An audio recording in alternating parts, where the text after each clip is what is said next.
Oke, jadi yang si Padu ini memang betul-betul kita buat untuk membantu pemerintah dan sekaligus untuk membantu para pengusaha desa. Gitu. Mantap. Tinggal Jadi ditunggu benar-benar lah. pro masyarakat ya. Kita pro dengan Indonesia, bangga dengan Indonesia, Indonesia, gitu. betul.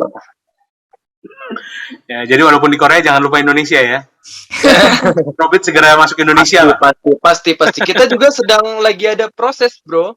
Untuk apa namanya, seperti yang gue bilang, kita kan untuk masuk pasar Indonesia harus ada kayak seperti izin kan, Ya. kayak dari Bapepti dan segala macam. Kita udah pernah kontak-kontak segala macam, dan ya doain aja lah ke depannya tahun 2022 semoga Probit Global bisa masuk Indonesia, maksudnya bisa ada apa namanya entitas di Indonesia seperti itu. Betul, secara legal banget di Indonesia Legally. gitu. Entity Ya, Indonesia. semoga lancar ya semuanya buat dari Iya. Bapepti ya. Iya, dari Bapepti, betul. Nah, kita duluan aset kripto terdaftar mudah-mudahan, bro. Mudah-mudahan tahun ini lah kita bisa jadi aset kripto terdaftar. Amin. Ya. Amin. Amin. Oke, gue lanjut. Ini tokenomiknya Sangkara, dari Mitra Sangkara Badi. Kita supply token Sangkara itu ada 200 miliar. Kenapa kita bikin 200 miliar?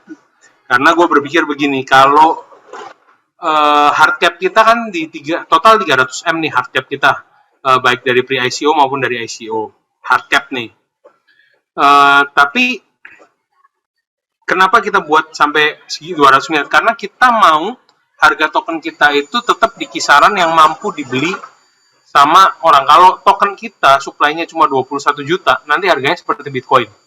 Nggak semua orang bisa memiliki koin kita. Bayangnya nanti punyanya 0,00 sekian. Itu kan nggak enak gitu loh. Jadi gue bikin supaya harganya walaupun nanti naik akan tetap terjangkau. Masih bisa kita punya satu koin, 2 koin gitu.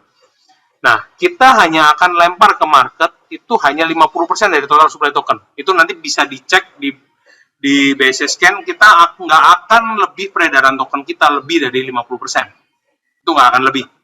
Sisanya adalah dipegang developer, stakeholder, sama founder. Stakeholder ini siapa? Stakeholder ini adalah perusahaan-perusahaan yang akan menjadi anak perusahaannya MSA. Seperti Bantaya, seperti Batik ID, seperti Indonesia Live, seperti Sangkara NFT. Akan dijual nggak? Nggak akan dijual. Karena 50% itu adalah intinya modal kita itu 50% akan lari ke mereka. Modal yang diperoleh dari MSA itu akan lari ke mereka. Sesuai dengan itu. 20% itu lari ke developer, 20% itu lari ke anak perusahaan, 10%-nya dipegang oleh founder sebagai pemilik token, sebagai pemilik perusahaan untuk likuiditas dan segala macamnya. Jadi benar-benar kita persiapkan ini seperti saham yang beredar. Oh ya, aku boleh intermezzo nggak ya pertanyaannya sambil lagi presentasi nih. Berarti kalau misalnya harga dari MISA ini akan tetap dijaga ya biar terjangkau, apakah ada kemungkinan melakukan kayak kalau saham stock split bisa di token split ya? Kita nggak akan tambah jumlahnya, tapi justru kita akan mengurangi token yang beredar di masyarakat secara bertahap. Artinya sebagaimana perusahaan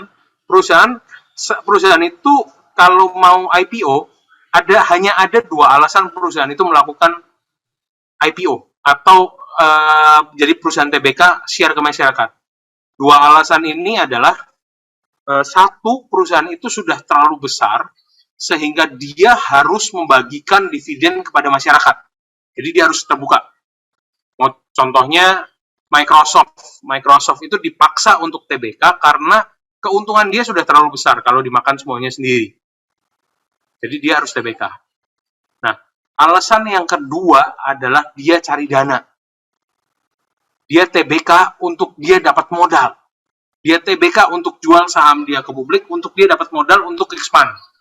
Makanya, kan ada penggunaan dana hasil IPO ini mau buat apa? Itu semua perusahaan begitu.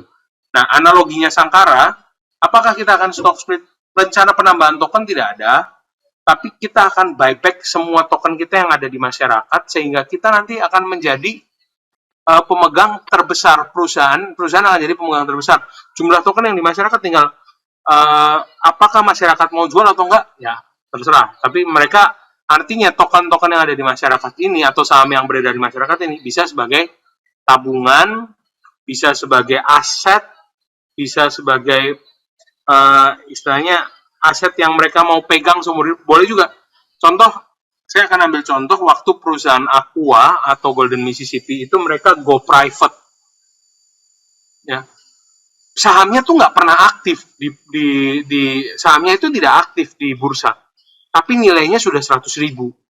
Nah, pada saat dia mau go private, artinya kan seluruh saham ini harus dibeli balik nih, yang ada di masyarakat, berapapun jumlahnya harus dibeli balik.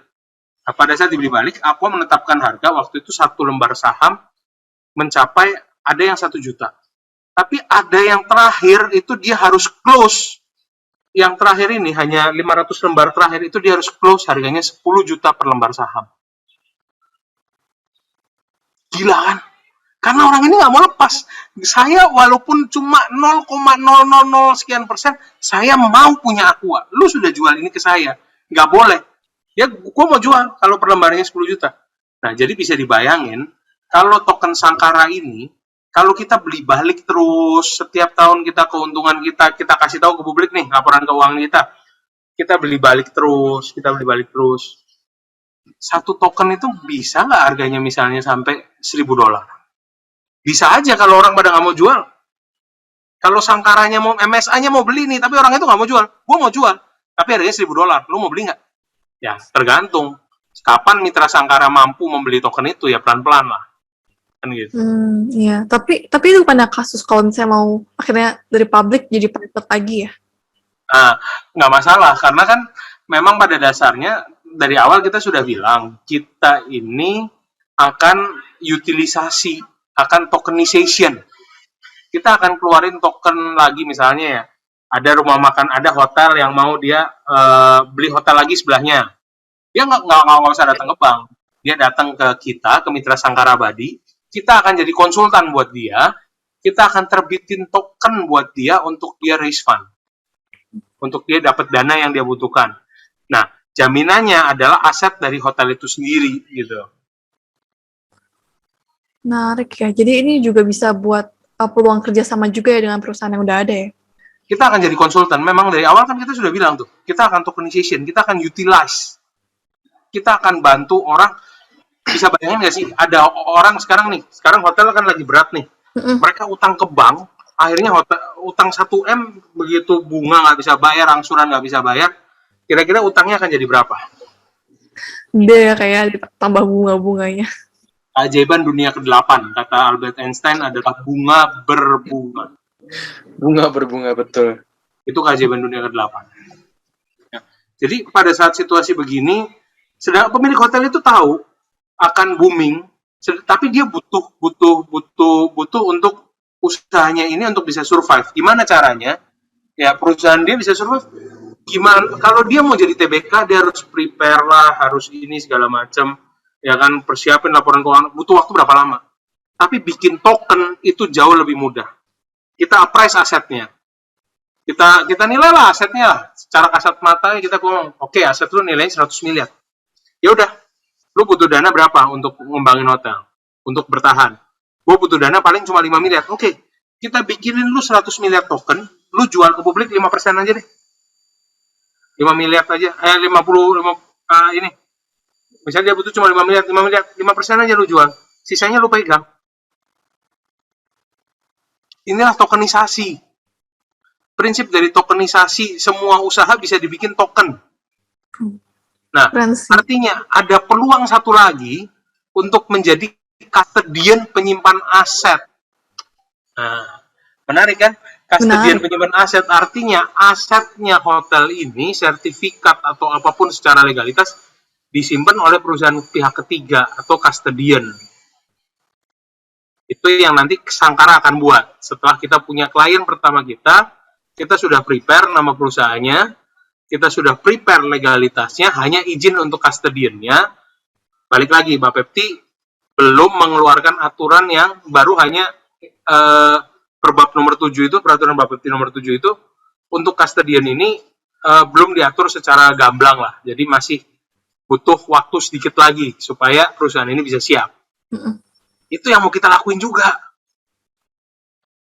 Semuanya dilakuin untuk Indonesia ya bro ya. Untuk mendukung supaya pengusaha-pengusaha yang cuma punya rumah makan Padang 1 mau jadi 10, mereka tidak bergantung lagi kepada perbankan, tapi bergantung kepada masyarakat yang mau menjadi bagian dari usahanya. Menarik Itu. sih. Ini benar-benar inovasi sih.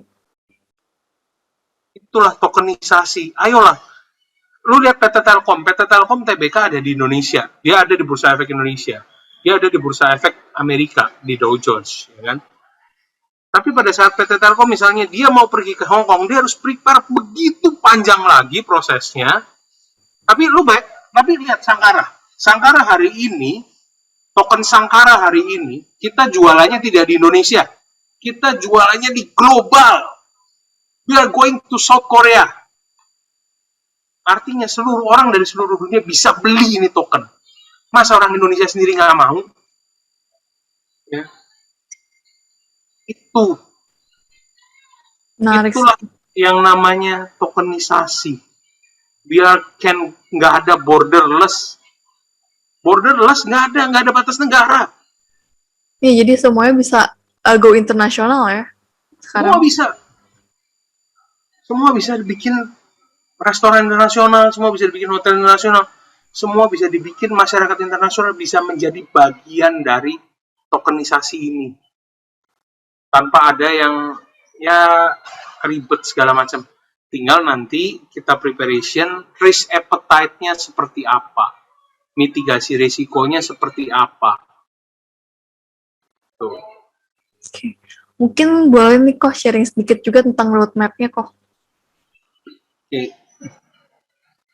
Ini core team-nya MSA, roadmap. Ini roadmap-nya tadi kan balik lagi berarti rencana bisnisnya seperti apa kan? Kalau roadmap-nya kita yang pasti, bentar ada filenya nggak ya untuk roadmap? Ada di. Oke, ini kita tunjukin dulu galeri dulu ya. Ini perkebunan nanas kita yang sudah ada. Sekarang memang masih tradisional. Kita masih bekerja sama dengan petani lokal. Ya, ini APD dia bikin padi organik. Itu ada pohon cengkeh juga. Ini konser-konser yang sudah dilakukan di Bantaya. Langsamkan yang terakhir 30 November. Waktu bulan Mei 2021 kita ada Kampung Baru, fair virtual. Nah, oke. Saya stop share dulu ya. Untuk roadmap-nya yang pasti kita tidak akan listing hanya di satu checks. Mohon maaf nih Probit ya. Kita nggak eksklusif jual di Probit nantinya. No problem. Karena kita mau mungkin gini ya gambarannya. Kalau kamu pegang satu aset nih, aset digital. Kamu pegang satu tanah. Katakanlah tanah itu ada di Indonesia. Kamu bisa jualnya kan hanya ke orang Indonesia. Gitu kan? Nah, kamu bisa bayangin nggak? Kamu pegang token Sangkara, kamu mau jual di Korea melalui Probit bisa, kamu mau jual di Hong Kong melalui Hotbit bisa, kamu mau jual di Amerika melalui Get.io bisa, kamu mau jual di Eropa melalui Bitcoin bisa, kamu mau jual di Indonesia melalui Indodax bisa. Itulah mimpinya.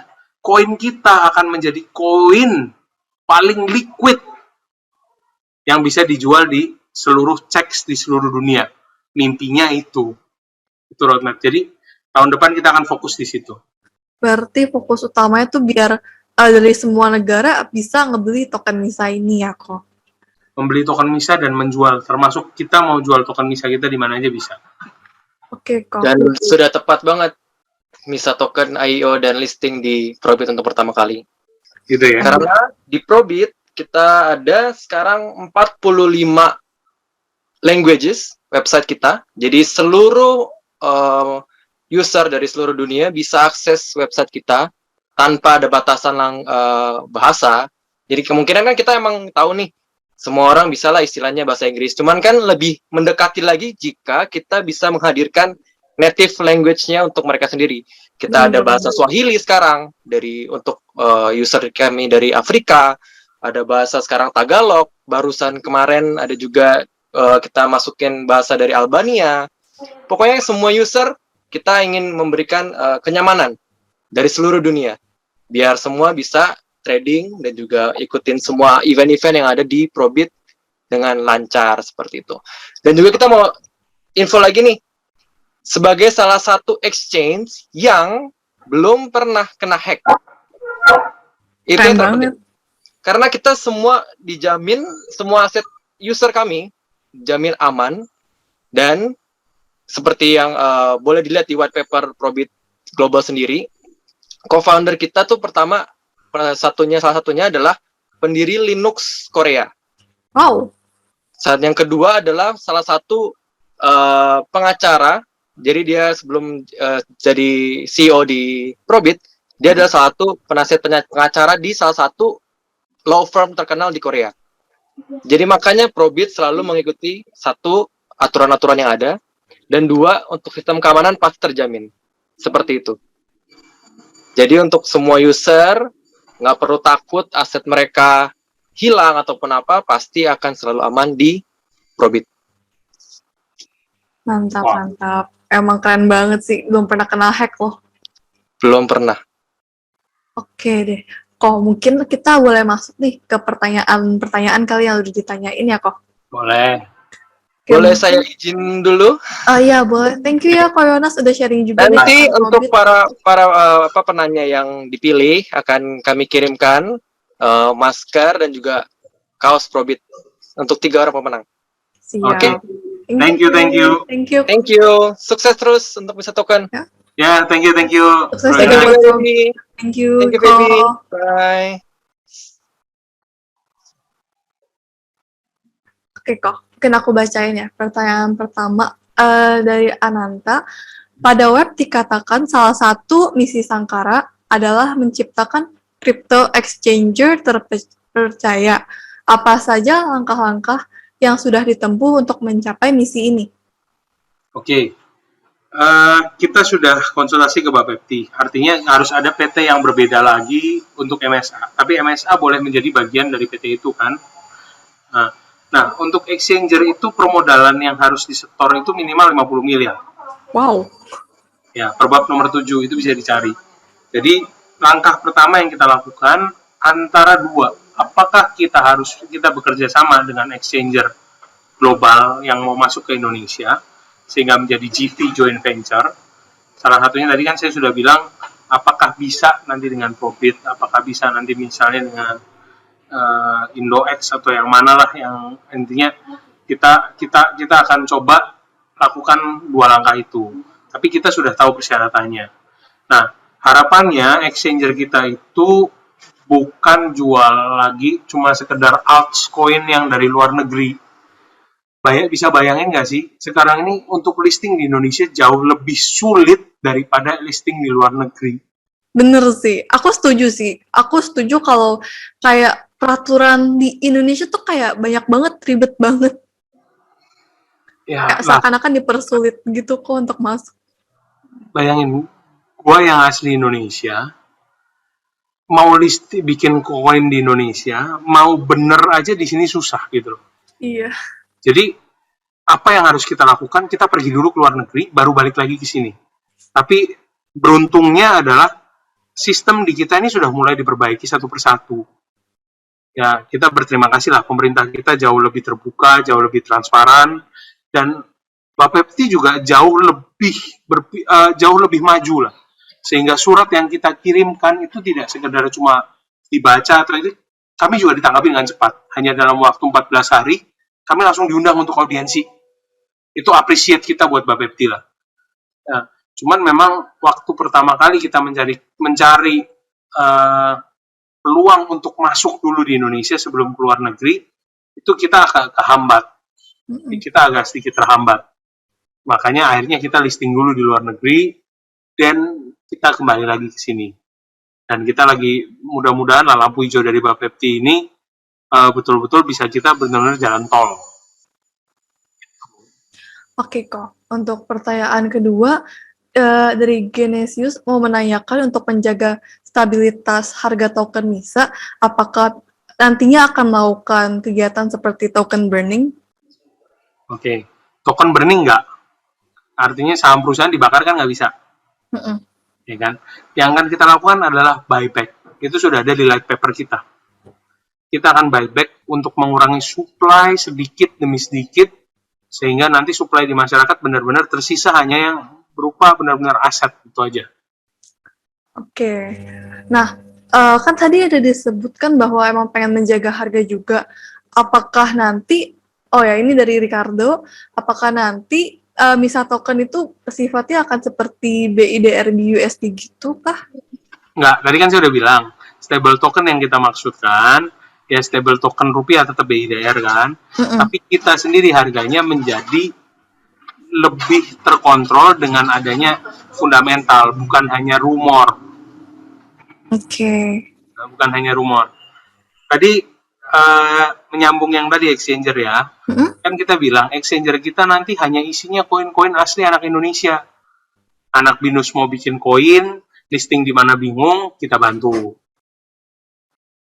Nah, asal ada jelas proyeknya apa, due diligence-nya tetap kita lakuin. Kita akan bantu dengan gratis loh, dengan gratis. Tapi kita mau menjadi bagian dari proyek itu nanti, kan gitu. Oke, ini juga ada dari Korea. Mungkin kan tadi dari MISA sendiri sudah ada masuk ke NFT juga ya kok. Emang pengen mengarah ke situ untuk bisnisnya dari artis Bantaya Hall juga. Apakah kedepannya bisa jadi token metaverse? Token metaverse nanti mungkin tidak menggunakan Sangkara, tapi kita akan masuk ke metaverse, kita akan tetap masuk karena itu kan digital ya. Kita pun juga bayangan kita saat ini adalah semua perkebunan kita, katakanlah kamu ingin punya perkebunan nih di dunia virtual, tapi juga ada di dunia nyata. Kamu beli di metaverse, hasil pembelian kamu saya beliin tanah betulan. Oh, keren sih. Iya, jadi ada mengarah ke metaverse juga ya. Kamu main Farmville, kamu main High Day, kamu punya sawah, kamu beli di situ tuh. Kita yang ngerjain di dunia nyatanya. Kamu kerjain di situ aja. Itu nanti metaverse kita akan seperti itu. Dan itu akan bekerja sama dengan APD. Jadi pemegang resi gudangnya, pemegang hasil panennya, investasi terhadap tanahnya, investasi terhadap panenannya, itu semua kamu yang lakuin. Oh, berarti emang ada mengarah ke metaverse juga ya kok? Metaverse dengan tetap fix aset underlying di dunia yang nyata. Oke.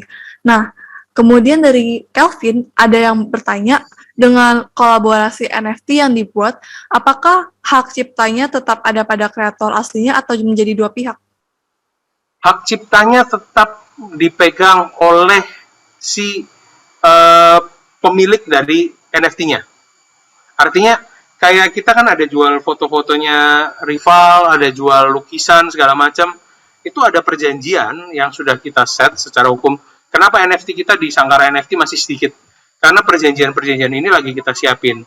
Kalau kamu misalnya nih, foto kamu, saya jadiin NFT nih. Hari ini kamu saya screenshot, foto kamu saya jadiin NFT. Iya. Saya mau coba min di Bakery Swap. Bakery Swap itu akan minta apa? Persetujuan dari pemilik foto yang dari orang yang ada di foto. Nah itu harus dipenuhi hak ciptanya. Makanya Bro Riva, terus Suster Nata yang pelukis itu ada video yang kita upload, isinya adalah persetujuan mereka untuk menjadikan semua karya mereka NFT dan menjual melalui Mitra Sangkara Abadi. Nah, kalau kayak gitu berarti profitnya bagi dua atau gimana tapi? Itu dari perjanjian. Itu berdasarkan perjanjiannya nanti ya? Antara Suster Nata atau antara Rival Himran ke kita berapa persen, itu gue nggak bisa buka. Maksudnya berarti emang tergantung masing-masing aja ya, kita sepakatnya berapa gitu ya. Oke, berarti dari pihak MISA pun nggak netapin tiap kali mau masuk ke gue, berarti kita bagi selalu kayak gini, enggak ya? Negotiate. Jadi misalnya hari ini kamu mau bikin NFT kamu nih, saya bikinin, saya pasarin NFT kamu. Kamu mau minta berapa persen? Kita deal deh biar ini penonton tahu semua nih. Iya. Nah, mungkin ini ada beberapa pertanyaan yang mirip ya dari beberapa orang yang kayak mungkin dari orang awam tuh common buat ditanyakan. Menimbang emang akhir-akhir ini banyak banget project aku dapat beberapa pertanyaan ya, kayak yang nanyain apa sih yang bikin MISA token tuh spesial? Tolong yakinkan saya juga untuk membeli MISA. Kenapa saya yang awam harus tertarik dengan si token ini? Oke, jawabannya ya. Tadi saya udah ngomong begini. Sekarang ini investor-investor kripto itu rata-rata adalah spekulan. Mm-mm. Emang kamu kalau main kripto ngarepin cuma 1 kali lipat 100%? Pasti enggak dong. Kamu ngarepinnya ceritanya kalau orang-orang kripto itu 1000%, 2000%, 3000% dalam waktu singkat, kan gitu kan? Sekali Kalau turun 600%. Ya kan? Itu yang terjadi gitu. Itu yang terjadi dalam dunia kripto. Jadi kalau dia memang awam, dia ini ya justru belinya tokennya token Sangkara. Lu beli, lu simpen. karena utility juga jelas ya. Utility-nya jelas, dan yang kedua tadi yang saya bilang kan, bahwa kita boleh lu perlakukan seperti saham. Mm-mm. Boleh lu perlakukan seperti saham. Lu tunggu gitu. Lu tunggu laporan keuangannya setiap tahun, lu tunggu ininya bagaimana, hasilnya berapa, lu tunggu gitu loh. Nah, jadi kalau meyakinkan, gue nggak bisa meyakinkan. Kamu baca, karena risk appetite setiap orang itu berbeda. Artinya risiko yang mau diambil setiap orang itu berbeda, tidak sama. Contoh, balik lagi, kalau orang tua saya tawarin investasi di kripto, mereka pasti nggak akan mau. Ya. Tapi kalau saya tawarin orang anak usia 20-an untuk masuk ke kripto, mereka bilang, boleh. Saya mau jadi cepat kaya. Iya. Saya mau jadi cepat kaya. Kalau bisa duit 100.000 jadi 1 M, gimana caranya? Ya. Kalau bisa duit 10.000 jadi 1 juta. Ya kan? Ini kan gini loh, mimpi yang dijual dari Bitcoin yang harganya tadinya cuma 3.000 4.000 dolar sekarang jadi 50.000 dolar. Itu mimpi itulah yang dijual di dunia kripto. Tapi ingat, semua yang dijual itu adalah langit. Mm-mm. Emang bisa kamu pegang fisiknya?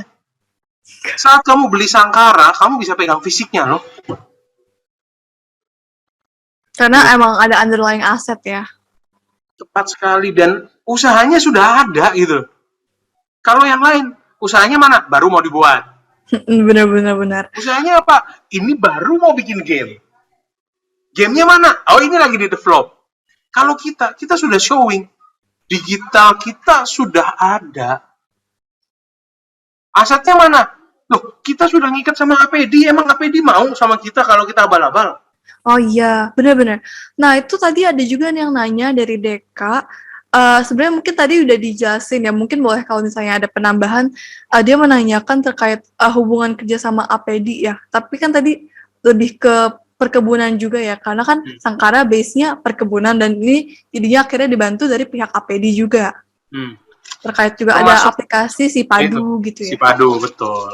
Dan akhirnya itu juga ngebantu untuk revenue juga karena ada utility dari token MISA. Betul. Revenue-nya adalah kita jadi off-taker. Sebetulnya yang paling enak itu jadi petani.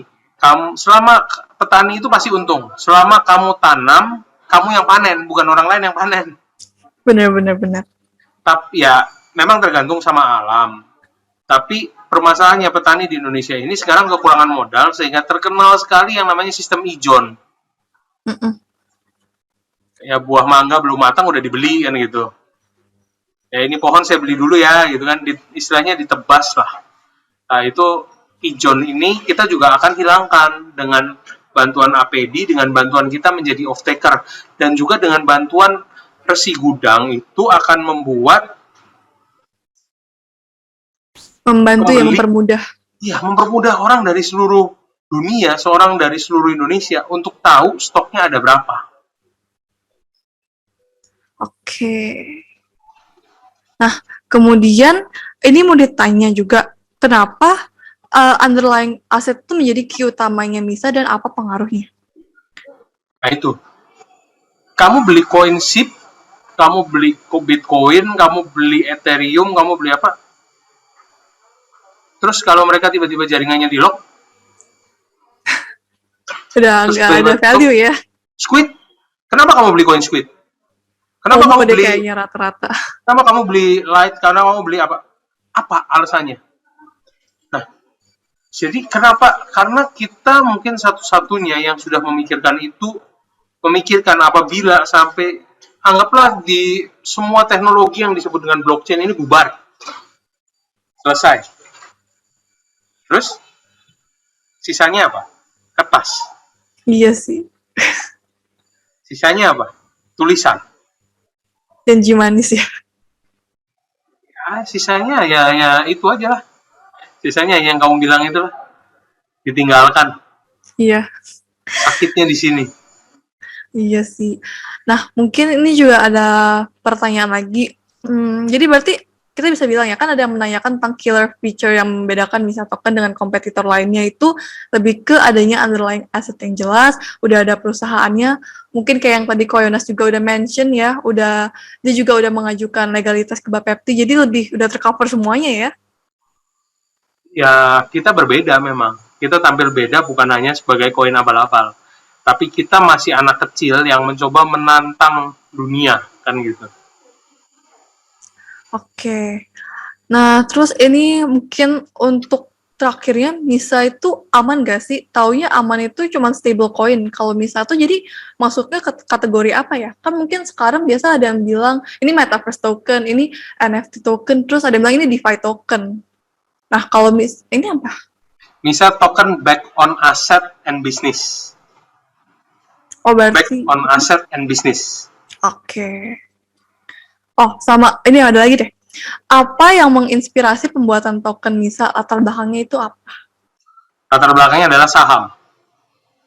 Karena emang Ko Agustino ini emang berasal dari yang saham ya awalnya. Terus melihat sekarang kripto tuh kayak kurang jelas underlying asetnya apa, jadi kita bikin tokenisasi yang ada landasannya. Kebanyakan kripto itu hanya menjual langit, tapi kakinya tidak menapak di bumi. Artinya menjual sesuatu yang nggak kelihatan. Terus kita lihat bahwa baru berita di Kompas kemarin ada tanah di Metaverse dijual harga 42 miliar. Iya bener. Ya kan? Terus kamu pingin juga bikin Metaverse terus tiba-tiba ada yang beli 42 miliar. Ya, coba pikir sekali lagi, ada berapa sih yang begitu?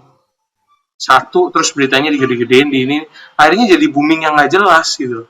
Jadi FOMO doang. Kita harus ingat bahwa semuanya itu ada tujuan. Ya, koin Shiba dibuat dengan tujuan apa? Koin Squid dibuat dengan tujuan apa? Tujuannya nggak ada.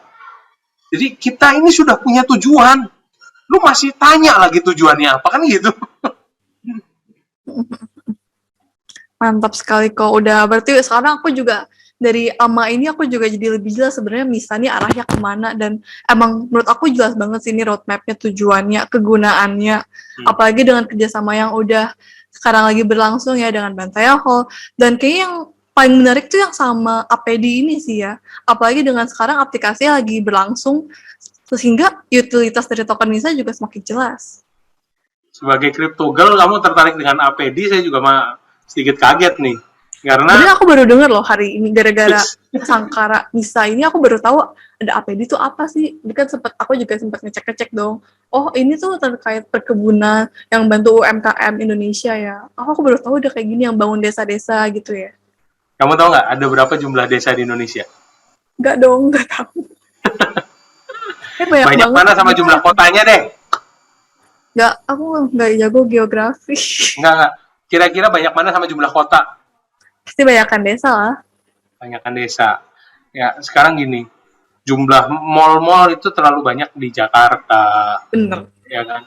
Jadi orang-orang desa ini, lu tanam aja deh, nanti hasilnya kirim ke kota sini. Kamu bayangin kalau nggak ada petani, kamu mau makan nasi dari mana? Pengusaha-pengusaha desa ini, dari sekian ribu desa yang ada di Indonesia, ya, bayangin dari sekian ribu desa yang ada di Indonesia, itu berapa pengusaha yang sudah punya bentuk badan usaha? Sedikit sekali. 1% aja mungkin nggak ada. Nah, itulah dengan adanya APD, Sangkara juga akan bantu perusahaan petani-petani ini untuk go digital nantinya. Kamu bantu saya input aja deh, kamu punya stok padi berapa? Itu kita akan arahin petani, kamu bantu saya input. Ya dong, harus ada datanya kan, datanya kan harus diinput. Kalau kita bayar orang buat entry data untuk keliling Indonesia, setahun nggak selesai itu. Tapi kita nanti akan melalui APD yang sudah ada 32 provinsi, kita akan minta mereka, anggota kamu bergerak untuk kasih kita data. Data itu kita satukan di dalam satu blockchain. Oke deh, Ko. Thank you banget nih, Ko. Aku langsung dapat banyak insight dari Alma hari ini terkait proyeknya dan semakin jelas. Mungkin dari Ko Agus sendiri ada mau closing? Ada kata-kata penutup? Kata-kata penutupnya, bantu kita deh, beli token MISA di Probit Global, dan tahan dulu, lihat dulu akan kemana Sangkara. Laporan keuangan kita tahun ini juga akan muncul, nanti kita akan rilis sekitar bulan Maret bersama dengan tahun pajak. Dan yang pasti kita akan mencoba, kita akan berusaha semaksimal mungkin untuk menjadikan Mitra Sangkara Abadi benar-benar menjadi mitra kemakmuran, karena Sangkara itu dari bahasa Sanskerta yang artinya bring prosperity atau kemakmuran. Ya. Dan mudah-mudahan mimpi untuk membawa Indonesia ke internasional ini benar-benar tercapai oleh Mitra Sangkara.